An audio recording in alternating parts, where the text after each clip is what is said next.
Kembali lagi di cerita Guchen. Buat yang suka cerita ini silahkan like dan share, buat yang belum subscribe, mau kapan subscribe-nya? Oke, kita langsung aja ke ceritanya. Semua diawali dengan perceraian. Bab 136-140.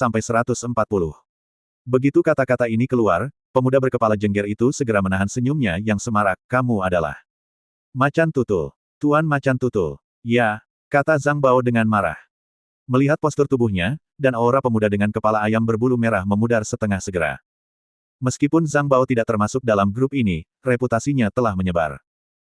Bolehkah saya bertanya siapa yang tidak mengenal pria yang membawa dua pisau panjang di punggungnya dan bertempur di jalan Chang'an yang berdarah 10 tahun lalu hanya untuk menyelamatkan Tang Long? Saat itu, dia hanyalah anak laki-laki yang menjaga ruang biliar kecil.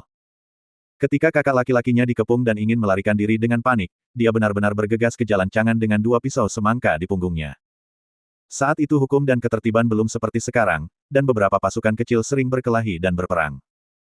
Di bawah serangan beberapa kelompok orang, Zhang Bao bersikeras untuk membunuh di jalan berdarah, keluar dari kerumunan dan membawa Tang Long keluar. Setelah kejadian ini, reputasi Tang Long menjadi tidak populer, tetapi reputasi Zhang Bao menjadi populer. Setelah itu, dia terus memanjat dari anak bawang, dan dia benar-benar mencapai posisi komando kedua di timur kota, kedua setelah Tang Long. Jadi reputasi Zhang Bao di Jalan Jiangsu masih tidak kecil. Berkat Tang Long yang mempercayakan semua pekerjaan kepadanya, karena jika dia tidak menyerahkan kekuasaan, cepat atau lambat dia akan menempati sarang burung murai. Dia memiliki kemampuan yang luar biasa, dan dia mampu meyakinkan adik laki-laki di bawahnya. Orang-orang yang datang untuk bergabung dengannya semuanya karena reputasi Zhang Bao, bukan karena Tang Long. Faktanya, Tang Long lebih cocok menjadi pengusaha daripada kakak laki-laki. Dia hanya berpikir tentang menghasilkan uang untuk dirinya sendiri, tetapi tidak pernah memikirkan apakah saudara-saudara di bawah ini dapat makan makanan enak. Karena kamu adalah Tuan Macan Tutul, biarkan aku memberikanmu wajah. Jadi, lupakan saja. Pria muda dengan rambut jengger terbentang.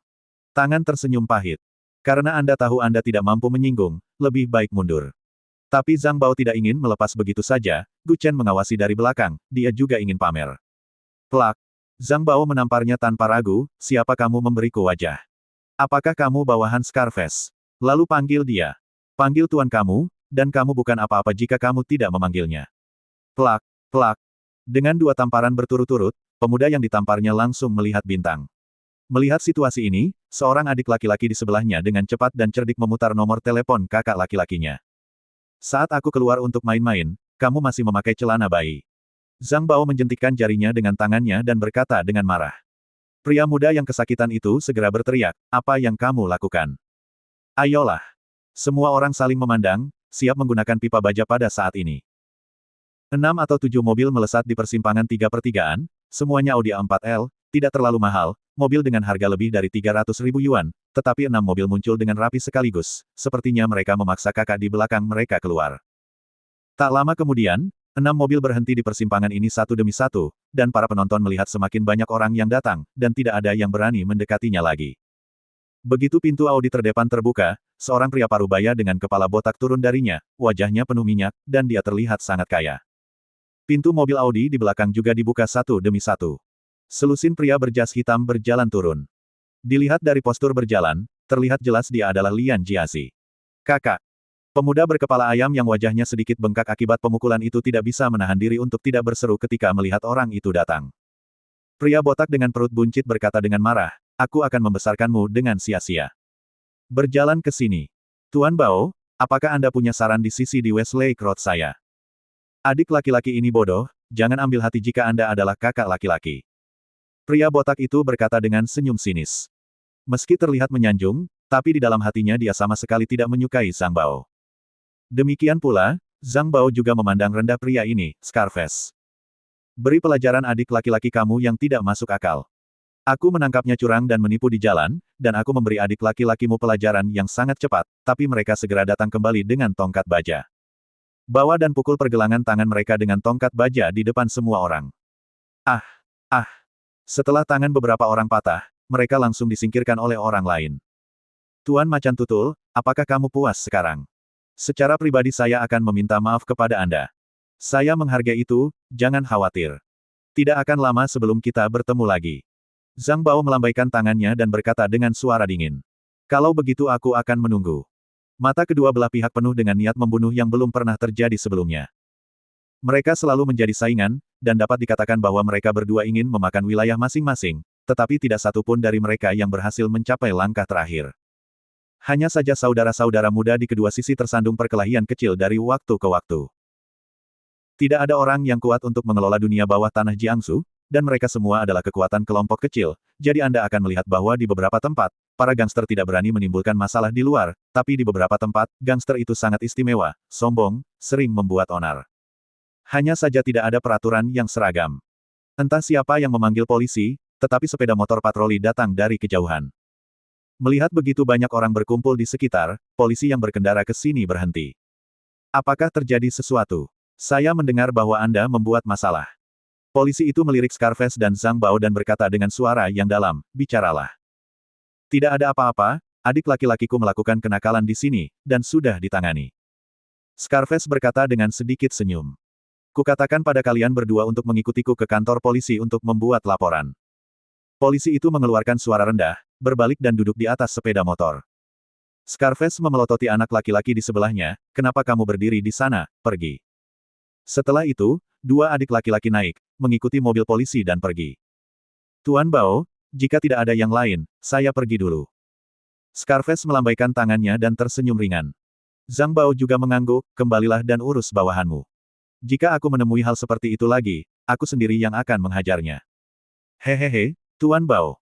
Kamu harus memikirkan satu hal, kamu bajingan, bukan Lei Feng. Jangan melakukan perbuatan baik seperti orang lain, atau kamu tidak akan hidup lama seperti ini. Kata-katanya penuh dengan ancaman. Selama periode waktu ini, Zhang Bao juga dianggap sebagai orang yang tepat waktu dalam Tao. Karena dia sering mengajak adik laki-lakinya keluar untuk berbuat baik, dia diejek oleh banyak bos besar. Hehehe, lebih baik menyimpan beberapa kata dari Tuan Scarface, jangan biarkan kata-kata itu keluar dari mulutmu, dan bencana akan datang dari langit. Zhang Bao juga berkata dengan senyum dingin.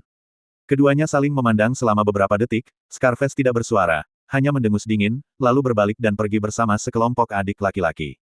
Setelah beberapa saat, jalanan kembali tenang. Siapa orang itu? Gu Chen berkata dengan lembut sambil melihat Audi yang menjauh. Zhang Bao merentangkan tangannya, orang dengan bekas luka di wajahnya, dia disebut Scarface. Jalan-jalan ini adalah wilayahnya, dan dia memiliki lebih dari 20 tempat di tangannya. Kekuatannya tidak jauh di belakangku, tapi di dalam hal bertarung sendirian, dia bukan tandinganku.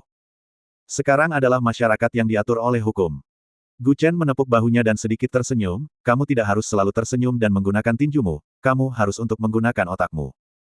Itu adalah yang dilakukan oleh adik laki-laki, dan orang yang duduk di belakang dan mengendalikan keseluruhan situasi pastilah kakak laki-laki. Orang pintar tidak cukup bodoh untuk bertarung dengan manusia, dan sekarang bukan masyarakat primitif di zaman kuno. Setelah melihat orang-orang pergi, Chen Yue juga menghela nafas lega, aku sangat takut, aku pergi. Dia terlatih-tatih dan berjongkok untuk menyingkirkan pakaian yang berserakan di tanah satu persatu, tanpa membukanya. Yang masih bisa dijual, tapi kalau sudah dibongkar dan kotor, pada dasarnya tidak berguna. Oke, berhenti jualan dan aku akan membawamu kembali. Gu Chen tidak bisa menahan diri untuk berkata dengan lembut ketika dia melihat pergelangan kakinya yang bengkak. Tapi dia hanya tersenyum ringan, kakak Gu, saya baik-baik saja. Ketika saya bekerja di pedesaan, pergelangan kaki saya sering terkilir, tapi saya masih pergi bekerja di lapangan. Ini akan baik-baik saja dalam 2 hari. Anda memberi saya barang-barang itu, saya akan menjualnya untuk Anda. Chen Yue tampak bingung. Dia mengangkat kepalanya dan menatapnya, kakak Gu, jika kamu datang untuk menjualnya, tidak ada bedanya denganku. Jangan khawatir tentang itu, beritahu aku berapa hargamu. Tanya Gu Chen. Total biaya pembelian. 3.000 yuan. Kata Chen Yue dengan suara rendah. 3.000 yuan hanyalah biaya modal, tidak seorang pun dalam bisnis ingin mendapatkan 3.000 yuan dan menjualnya seharga 3.000 yuan, meskipun tidak ada kerugian, itu hanya membuang-buang waktu. Gu Chen menoleh dan melirik Zhang Bao, Tuan Bao, saya pikir pakaian ini berkualitas baik, izinkan saya menjualnya kepada Anda seharga 5.000 yuan. Untuk pembelian 3.000 yuan, biaya rata-rata sepotong pakaian adalah 20 yuan, dan dijual sekitar 35 yuan, menghasilkan 15 yuan per potong. Beberapa orang suka menawar, dan mereka bisa mendapatkan 10 yuan per potong jika itu ditawar. Dibeli seharga 3.000 yuan dan dijual seharga 5.000 yuan, seharusnya sudah untung. Gu Chen mengerutkan kening, kualitas ini tidak buruk, apakah 5.000 yuan memalukan? 10.000 yuan. Aku ingin semuanya ada di sini, termasuk raknya. Kata Zhang Bao buru-buru. 10.000 yuan. Ketika Chen Yue mendengar ini, dia dengan cepat melambaikan tangannya, terlalu banyak, saya sudah mendapat untung 2.000. 10.000, dan saya bisa menjual 40.000 yuan dengan tangan saya. Hal terpenting dalam bisnis adalah mengetahui cara membagi daging. Apa yang disebut pembagian daging berarti setiap orang dapat mendapat untung tanpa mempengaruhi kepentingan satu sama lain. Meskipun Zhang Bao membayar 10.000 yuan untuk hal ini, tetapi dengan kemampuan dan kefasihannya, tidak terlalu sulit untuk menjualnya lebih dari 10.000 yuan. Tuan Bao benar. Dalam bisnis ini, Anda harus tahu cara membagi daging.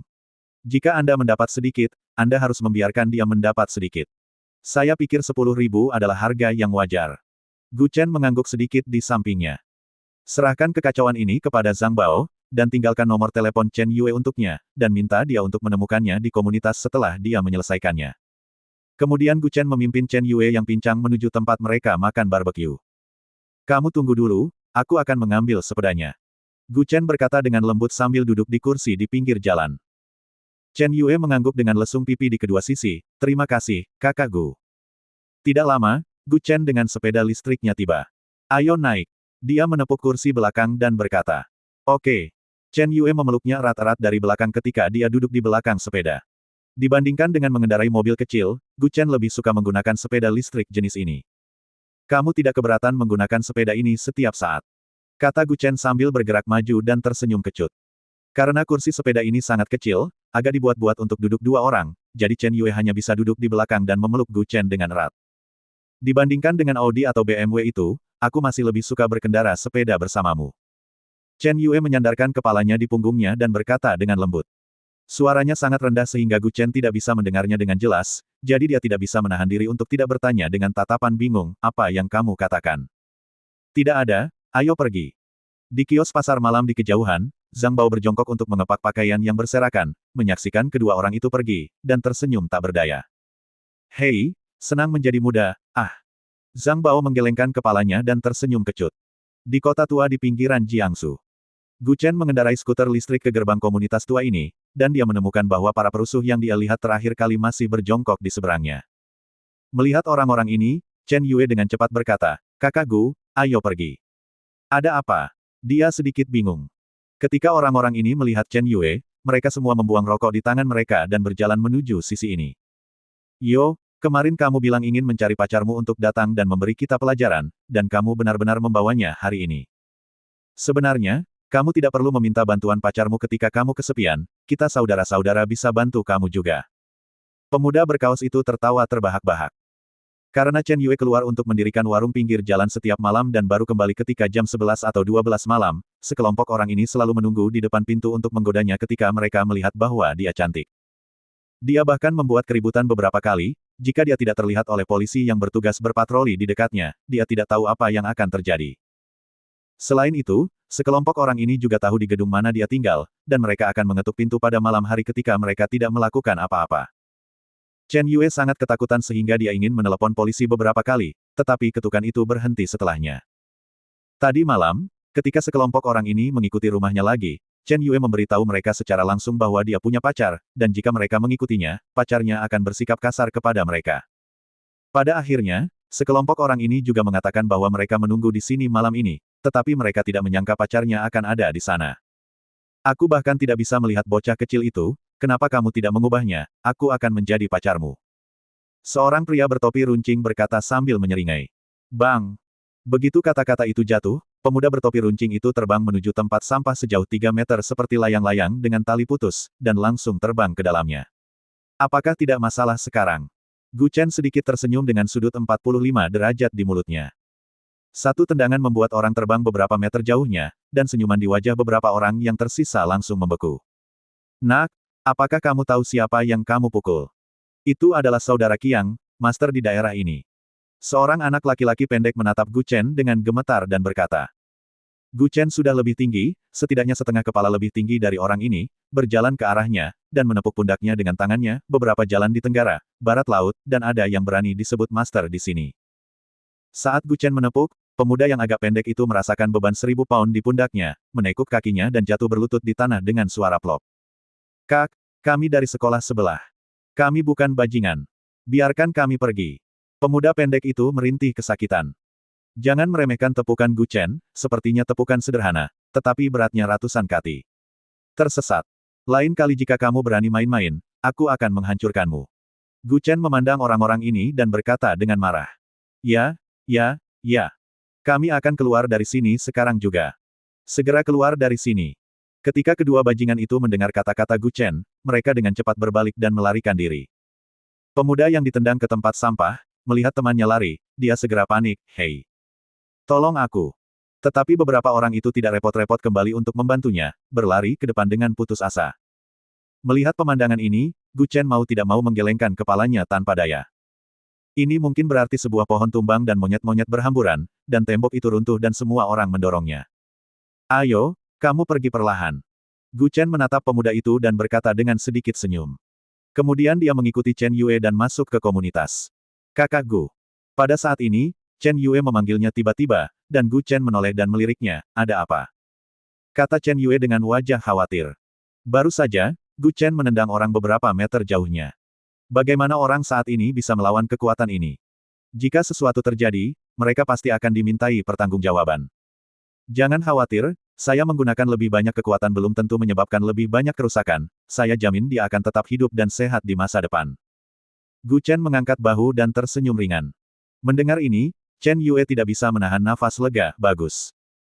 Bukan masalah besar, paling lama dia harus berbaring selama 2 bulan. Hah, tidak masalah untuk berbaring paling lama 2 bulan. Ketika mereka memasuki komunitas tua ini, di sekitar sepi, dan hampir tidak ada lampu penerangan. Begitu mereka berjalan ke koridor, Gu Chen merasakan perasaan lembab. Dia melihat Chen Yue membuka pintu di lantai pertama, dan suara karat di pintu besi tua keluar sekaligus. Chen Yue memimpin dan terlatih-tatih masuk, "Kakak Gu, silakan duduk dulu, aku akan menuangkanmu segelas air." Tapi Chen Yue sepertinya membayar harga yang mahal untuk setiap langkah yang diambilnya. Terlihat jelas tulang pergelangan kaki kanannya bengkak, yang terlihat dari balik sepatu. "Anda duduk dulu, dan saya akan memijat kaki Anda, jika tidak, Anda bahkan tidak akan bisa pergi bekerja besok. Jika Anda tidak meningkatkan sirkulasi darah dan menghilangkan stasis darah dalam waktu lama, bukan tidak mungkin menyebabkan nekrosis pada otot pergelangan kaki." Melihat sebotol minyak safflower di sebelahnya, Gu Chen segera mengambilnya dan berkata dengan lembut, "Aku tahu cara memijat, aku akan memijat memarnya." Gu Chen dengan cepat membantunya dan duduk di sofa, dan melepas sepatunya, terlihat jelas bahwa pergelangan kaki di sebelah kanan lebih bengkak daripada yang di sebelah kiri. Gu Chen melepas kaus kaki dan meletakkan kaki Chen Yue di pangkuannya. Tidak dapat disangkal bahwa kaki Chen Yue benar-benar indah, belum lagi cantik dan tanpa celah, dan juga dicat dengan cat kuku merah jambu, kulitnya berkilau dan halus, seperti kulit bayi. "Kakak Gu."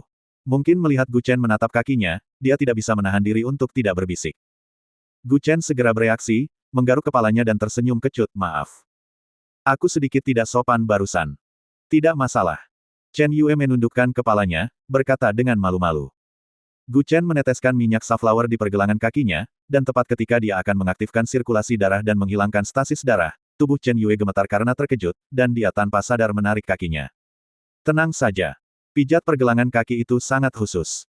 Kenapa pria bilang pergelangan kaki wanita tidak boleh disentuh? Karena ini adalah bagian sensitif dari mereka."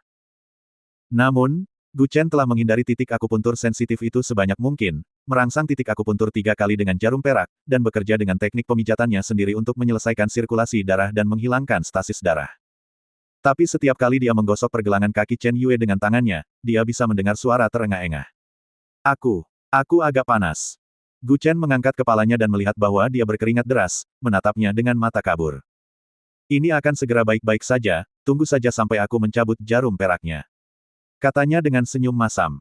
Tapi baru saja Gu Chen akan bangun, karena masalah ringan, lututnya langsung membentur meja kopi, menyebabkan dia bersandar kesakitan. Kebetulan menekan tubuh Chen Yue tanpa memihak, dan tangan itu masih menekan bagian paling lembut dari tubuh bagian atasnya.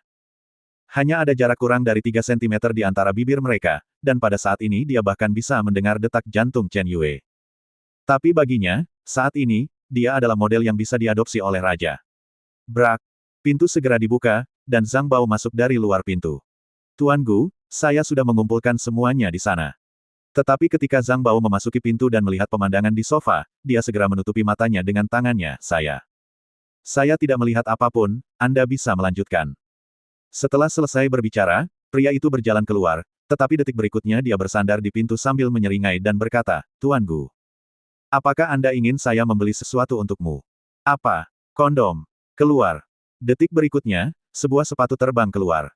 Reaksi Zhang Bao masih cepat, dan dia dengan cepat berbalik ke samping untuk menghindarinya. Jiangsu, area Villa Yu Huatai. Lin Xiu duduk di sofa dengan wajah mengantuk, melihat jam yang tergantung di dinding dan menguap, Saudari Suer, ini sudah jam 10 dan kamu masih belum tidur. Apakah kamu tidak akan tidur? Apakah besok kamu tidak bekerja? Aku akan menunggu sedikit lebih lama, tidurlah jika kamu mengantuk, aku akan menonton TV sebentar. Ling Meixue duduk di sampingnya dan berkata dengan senyum masam. Di mana dia menonton TV? Dia hanya menatap TV dengan bingung. Jika kamu khawatir tentang dia, telepon saja. Tanyakan saja dia berada di mana. Lin Xiu menghela nafas pelan dan berkata tanpa daya, sebelumnya dia mengatakan bahwa dia akan mengejarmu dalam 3 bulan, biarkan aku melihat di mana dia berada. Belum 3 bulan, baru sebulan lebih dan kamu sudah tergila-gila. Ling Meixue berkata dengan wajah melebar, saya benar-benar menonton TV. Menonton siaran berita selama 2 jam. Dia bilang dia sedang menonton TV, tapi dia tetap berada di saluran yang menyiarkan berita Jiangsu. Ini jelas merupakan tampilan yang linglung. Pada saat ini, ponsel di atas meja berdering, dan Ling Meixue berdiri dengan cepat tanpa memikirkannya, dan dengan cepat pergi untuk mengambil ponsel di atas meja. Tetapi ketika dia mengangkat telepon, dia menyadari bahwa itu bukan miliknya. Itu ponselku. Lin Xiu mengambilnya dan kemudian menutup telepon, menoleh untuk melihat Ling Meixue dengan senyum tipis dan berkata, kamu masih tidak mengakuinya. Ling Meixue kehilangan kata-kata, aku sedang menunggu panggilan dari klien, jadi aku tidak menunggu panggilannya. Aku tidak mengatakan kamu sedang menunggu panggilannya, kenapa kamu begitu gugup? Lin Xiu terlihat buruk. Dia mengangkat alisnya dan berkata sambil tersenyum. Komunitas tua di pinggiran kota. Gu Chen meletakkan 10.000 yuan yang disiapkan oleh Zhang Bao di atas meja kopi, menatap Chen Yue dengan malu dan berkata, baru saja. Maaf. Aku tidak sengaja menabrak meja, jadi. Tidak masalah. Chen Yue menundukkan kepalanya dan berkata dengan malu-malu. Setelah bertukar sapa sederhana, Gu Chen dengan cepat menemukan alasan untuk pergi. Sejujurnya, dia sangat berterima kasih kepada Zhang Bao karena telah tiba tepat waktu, jika tidak, jika suasana berlanjut, Tuhan tahu apa yang akan terjadi. Pria dan gadis berduaan, kayu bakar kering, dan Chen Yue sudah cantik, terutama saat mengenakan seragam profesional perusahaan, dengan sempurna menggambarkan sosok ini. Jika terus berduaan, Gu Chen sendiri tidak bisa menjamin apakah dia bisa mempertahankan dirinya. Gu Chen berjalan keluar dari gerbang, Zhang Bao berjongkok di luar sambil merokok. Tuan Gu, ini baru 2 menit. Katanya bercanda. Gu Chen mengangkat kakinya dan hendak menendang orang ini, sudah berakhir, Paman. Hei, Tuan Gu. Aku sangat mengagumimu, kamu bahkan bisa menghentikan laju mobilnya, pria yang luar biasa. Zhang Bao mengacungkan jempol dengan ekspresi main-main. Pria itu terobsesi secara seksual.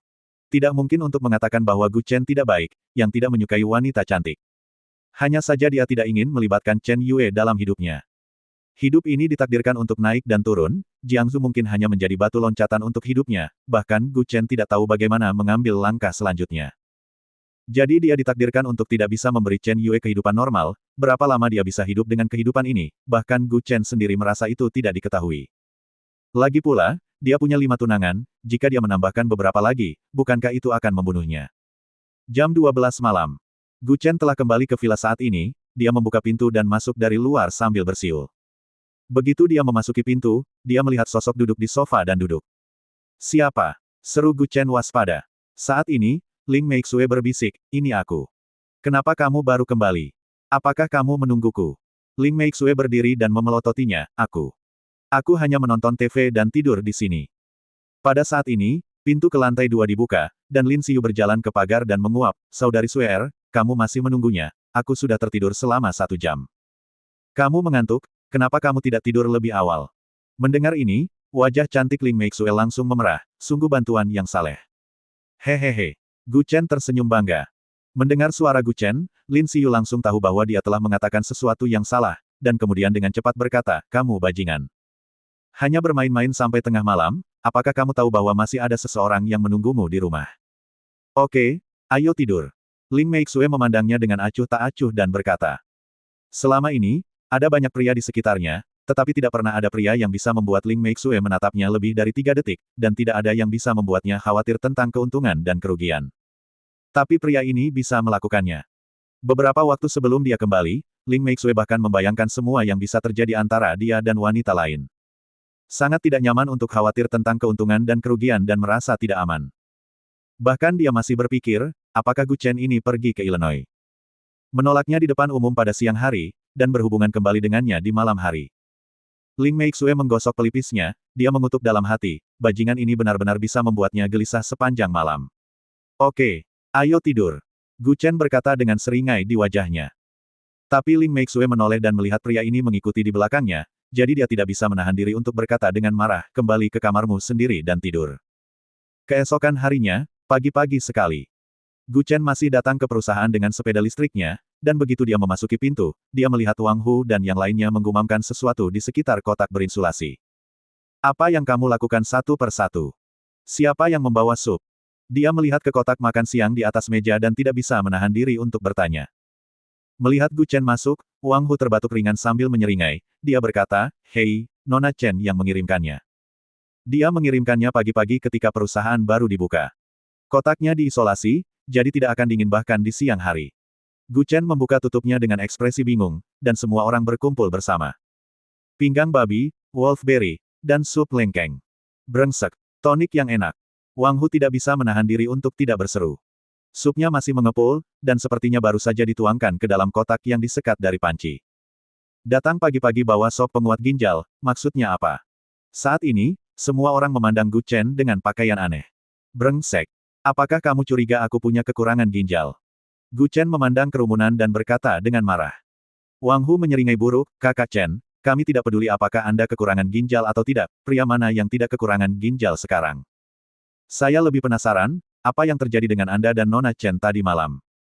Wajah Wang Hu menyeringai, jika dia tidak melakukan hal semacam itu, mengapa dia membawa sup penguat ginjal di pagi hari? Pada saat ini, satpam kecil yang berbaring di pintu tidak dapat menahan diri untuk berseru, saya akan pergi. Kapten, ayo lihat, wanita ini sangat cantik. Mendengar ini, semua orang pergi ke pintu, hanya untuk melihat Illinois mengenakan gaun putih panjang, diikuti oleh beberapa pengawal dan masuk ke perusahaan bersama. Wah, ini bintangnya. Seru satpam cilik berkacamata. Wang Hu juga bersandar di tepi jendela, saya tidak peduli apakah dia seorang selebriti atau bukan, tapi dia benar-benar cantik dan memiliki aura yang luar biasa. Ketika Illinois masuk ke perusahaan, matanya tanpa sadar melihat ke samping. Dia melirik ruang keamanan. Dia sangat ingin tahu tentang apa yang istimewa dari perusahaan tempat Gu Chen bersedia bekerja sebagai satpam. Dan ketika Illinois memasuki perusahaan ini, dia menemukan bahwa perusahaan itu sebenarnya tidak besar. Jumlah karyawannya hanya lebih dari 300 orang, yang hanya bisa dikatakan sebagai perusahaan kecil atau menengah. Pria parubaya yang mengikuti sepanjang jalan terus mengeluh. Presiden perusahaan ini sangat sombong. Saya sudah memberitahu melalui kotak surat situs web resmi mereka kemarin bahwa hari ini Nona akan datang ke perusahaan ini untuk datang secara langsung, tapi bahkan tidak ada satu orang yang datang untuk menerima kita. Pria parubaya itu mengeluh dalam bahasa Milan yang fasih dalam setelan jas. Tapi Illinois tidak peduli sama sekali, dia hanya tersenyum tipis, jenis perusahaan yang hanya menyanjung sebenarnya lebih mencolok. Pria parubaya di tingkat kepala pelayan di sebelahnya mendengar apa yang dikatakan Illinois. Dia tidak punya pilihan selain untuk tutup mulut. Dia benar-benar tidak tahu apa yang sedang terjadi di benak Illinois. Melihat Jiangsu, ada lusinan perusahaan yang lebih besar dari grup Junli, dan banyak orang bahkan mengantri untuk bertemu, tetapi Illinois tidak memberi kesempatan kepada siapapun. Dia memilih grup Junli, yang tidak terlalu besar untuk bekerja sama, yang terpenting adalah setelah kejadian kemarin, banyak orang tahu bahwa Ling Meixue dan dia masih bersaing untuk mendapatkan seorang pria. Keduanya masih dalam hubungan saingan cinta, dan Illinois datang ke perusahaan saingannya. Kantor CEO. Ling Meixue sedang memproses dokumen ketika ada ketukan di pintu di luar. Presiden, seseorang mencarimu di luar. Seorang sekretaris berpakaian bisnis masuk dan berkata dengan lembut. Begitu dia mengangkat kepalanya, dia melihat Illinois masuk dengan cepat, menggunakan sepatu hak tingginya. Para pengawal itu hanya berdiri diam di luar pintu dan menunggu. Melihat Illinois, Ling Meixue tidak bisa membantu tetapi sedikit mengernyit. Nona Illinois, apa yang Anda butuhkan sehingga Anda datang ke perusahaan saya? Saya mengirim email ke situs web resmi Anda tadi malam, apakah Nona? Ling tidak menerimanya. Illinois mengerutkan bibirnya dan sedikit tersenyum. Dikirim melalui email. Dia dengan cepat memeriksa kotak surat perusahaan, mencarinya beberapa kali, tetapi tidak dapat menemukannya. Kalau begitu Nona Illinois mencariku. Ling Meixue memandangnya dan bertanya dengan ekspresi bingung. Sejujurnya, duduk dengan orang setingkat ratu, dia merasakan tekanan yang belum pernah terjadi sebelumnya. Illinois memandangnya dan tersenyum lembut, saya mendengar bahwa perusahaan Anda telah merilis beberapa perhiasan baru, tetapi Anda belum menemukan brand ambasador yang cocok. Bos Ling, apa pendapat Anda tentang saya menjadi brand ambasador produk Anda? Mendengar ini, Ling Meixue berdiri dengan penuh semangat. Jika Illinois menjadi endorser, tidak perlu iklan flamboyan, yang dia butuhkan hanyalah memakainya di produk perusahaan dan berdiri di depan kamera. Produknya bisa menjadi populer di seluruh dunia. Illinois telah lama menjadi tolok ukur tren di Eropa, dan tidak ada yang bisa mengundangnya menjadi brand ambasador, apalagi juru bicara. Jika sebuah perusahaan yang bisa bekerja sama dengannya, saham dan produk perusahaannya akan sangat menjual. Jika itu adalah produk yang didukung olehnya secara pribadi, saya khawatir akan ada yang terburu-buru membeli di dalam dan luar negeri, dan saham grup Junli mungkin menghadapi situasi batas harian, dan nilai pasar akan meningkat setidaknya puluhan kali lipat. Selama Nona Ling mau, saya bisa menjadi brand ambasador produk Anda secara gratis. Illinois duduk di sofa dan berkata dengan aura kuat. Saat dia berbicara, dia mengeluarkan kontrak dari tasnya. Ternyata itu adalah klausul pengesahan, dan kolom untuk remunerasi benar-benar diisi dengan 0 yuan. Untuk selebriti internasional seperti Illinois, uang hanyalah angka baginya. Tetapi poin utamanya adalah bahwa Ling Meixue tidak ada hubungannya dengan dia, jadi mengapa dia berusaha keras untuk mendukung produknya. Dan semua orang tahu bahwa jika dia berbicara untuknya, nilai pasar perusahaan, saham, dan lainnya akan meningkat. Ini seperti mengundang Warren Buffett untuk makan malam, Anda hanya perlu makan bersamanya, bahkan jika Anda tidak mengucapkan sepatah kata pun selama makan, tetapi keesokan harinya Anda akan menemukan bahwa saham perusahaan Anda meroket. Bahkan semakin lama stoknya, semakin banyak orang yang membelinya. Ini adalah psikologi orang Cina untuk membeli dan tidak membeli. Semakin lama sahamnya, semakin banyak orang yang membelinya. Dengan pengaruh Illinois, tidak lebih rendah dari pengaruh Buffett, atau bahkan lebih tinggi. Jika dia datang untuk mendukung, nilai pasar perusahaan Ling Meixue dapat berlipat ganda dalam satu gerakan. Apa keinginanmu untuk ini? Ling Meixue menatapnya dengan waspada dan berkata. Illinois mengangkat bahunya dan tersenyum ringan, kamu tahu apa yang aku inginkan, bujuk dia untuk kembali bersamaku, atau kamu tinggalkan dia, itu saja. Kamu harus tahu berapa banyak manfaat yang bisa kamu dapatkan jika aku berbicara untukmu sekali saja. Setidaknya 10 miliar. Jumlah uang ini bukan apa-apa bagiku, tetapi bagi Nona Ling, 10 miliar dapat menjadikan keluargamu menjadi pemimpin bangsawan Jiangsu. Benar saja. Pagi-pagi sekali, Kung Fu Ganxing ada di sini untuk merebut seorang pria. Dan dia benar, selama dia mau berbicara untuknya, pendapatan yang dia dapat setidaknya 10 miliar, yang merupakan perkiraan konservatif. Itu dapat langsung mempromosikan keluarga kelas 3 kecil dari bawah. Harganya hanya membiarkan Ling Meixue meninggalkan Guchen. Saya sudah menyelidiki, Anda hanya bertemu selama lebih dari sebulan. Kamu juga mengatakan sebelumnya bahwa kamu tidak akan menikah dengannya bahkan jika kamu mati. Terserah Anda, selama Anda berjanji untuk meninggalkannya, tanda tangani saja kontrak ini, dan kami dapat syuting iklan dukungan besok. Illinois membuka kontrak dan sedikit tersenyum. Dia sama sekali tidak khawatir Ling Meixue tidak akan memenuhi janjinya setelah penandatanganan. Pertama-tama, meskipun kekuatan keluarga Illinois tidak dapat sepenuhnya menutupi negara Xia, itu sudah cukup untuk menjatuhkan keluarga kecil yang tidak mencolok. Itu masih lebih dari cukup. Aspek lainnya adalah jika Ling Meixue adalah tipe orang yang mundur dari apa yang dia katakan, Guchen mungkin akan memilih untuk pergi saat itu. Saat ini, dalam perjalanan ke grup Junli ke segala arah di kota Jiangsu. Sudah, 100 bunga bermekaran. Pagi-pagi sekali, semua keluarga yang mengetahui bahwa Illinois telah pergi ke grup Junli sedikit panik. Sinyal ini berarti bahwa keluarga Ling dapat menjadi keluarga nomor 1 di Jiangsu di masa depan. Maka keluarga lain harus akan mudah untuk setuju. Semua orang ingin bekerja sama dengan Illinois. Lalu lintas di Jiangsu telah lumpuh di pagi hari. Tidak hanya keluarga berebut untuk datang ke grup Junli, tetapi mereka bahkan menciptakan kesulitan untuk satu sama lain. Misalnya dengan sengaja menyebabkan kecelakaan lalu lintas di persimpangan, hampir tidak mungkin melewati jalan itu. Inilah sebabnya lalu lintas di Jiangsu pagi ini berantakan. Di ruang keamanan. Itu menyiarkan siaran TV Jiangsu News. Stasiun kami terus melaporkan bahwa ada kecelakaan mobil di Sanjiangkou, Jalan Huanhu, dan Jalan Hengjiang pagi ini, dan bahkan sebuah bus besar secara tidak sengaja terbalik di Jalan Binjiang dan jatuh ke jalan, menyebabkan kemacetan lalu lintas yang luas. Polisi lalu lintas saat ini sedang menanganinya. Wang Hu duduk di kursi sambil membuka biji melon. Aneh, mengapa ada begitu banyak kecelakaan lalu lintas hari ini, dan semuanya adalah persimpangan dengan lalu lintas terbanyak. Sejak kapan lalu lintas di Jiangsu menjadi sangat buruk? Bersambung.